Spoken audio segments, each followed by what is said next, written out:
বাংলাদেশের নতুন বাংলাদেশের ফ্যাসিস্টরা এখনো তাদের জ্বর গেড়ে শিকড় গেজে বসে আছে। তাদের মূলোৎপাটন করার জন্য পদক্ষেপ গ্রহণ করতে হবে বর্তমান সরকারকে।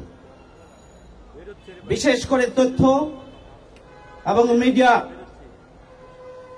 এই যে উপদেষ্টা, কালচারাল উপদেষ্টা, তার তত্ত্বাবধানে এখন পর্যন্ত প্রত্যেকটি মিডিয়ায় স্বৈরাচারের দোসররা, ফ্যাসিস্টের দোসররা এখনো কিভাবে থাকে। উপদেষ্টার নেতৃত্বে বাংলাদেশ বিজয় হয়েছে, এরপরও এই উপদেষ্টার তত্ত্বাবধানে এই মন্ত্রণালয়ে যদি এখন পর্যন্ত ফ্যাসিস্টরা জেগে বসে থাকে, তাহলে বাংলাদেশ কখন মুক্ত হবে? আমরা তাদের উপর আস্থা রাখতে চাই, তবে এই অঙ্গনকে দ্রুত ফ্যাসিস্ট মুক্ত করার উদ্যোগ গ্রহণ করতে হবে।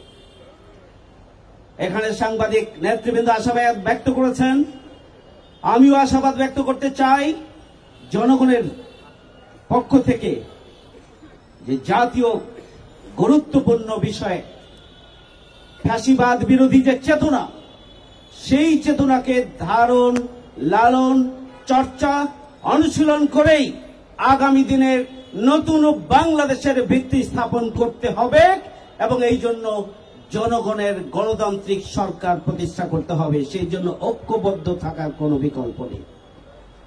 আমি ঢাকা সাংবাদিক ইউনিয়নের সম্মানিত নেতৃবৃন্দের প্রতি অনুরোধ জানাতে চাই এবং সরকারের প্রতি অনুরোধ জানাতে চাই, সাংবাদিকদের বেকার যারা রয়েছে, এই বেকার সাংবাদিকদেরকে তাদের চাকরিতে ফিরিয়ে দেওয়ার জন্য পদক্ষেপ গ্রহণ করতে হবে। সাংবাদিকদের সুরক্ষার জন্য রাষ্ট্রীয় উদ্যোগ গ্রহণ করতে হবে। সাংবাদিকদের দাবি দেওয়ার জন্য যেন রাস্তায় নামতে না হয়।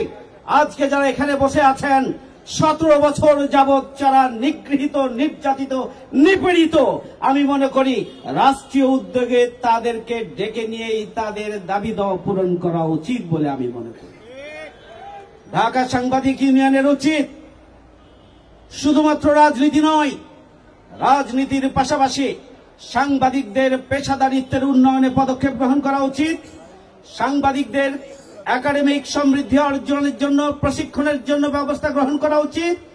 তাদের সুরক্ষার জন্য রাষ্ট্রীয় দাবির পাশাপাশি ইউনিয়নের পক্ষ থেকেও কি কি পদক্ষেপ গ্রহণ করা যায় সেই ব্যাপারেও সাধারণ সভায় আজকে অন্তত একটি সর্বসম্মত মত নিয়ে আগামী দিনে ব্যাপক পরিসরে ক্ষতিগ্রস্ত, বিপর্যস্ত, বেকার, নিগৃহীত, শহীদ এবং আহত সাংবাদিক পরিবারের জন্য কল্যাণ ট্রাস্ট রয়েছে।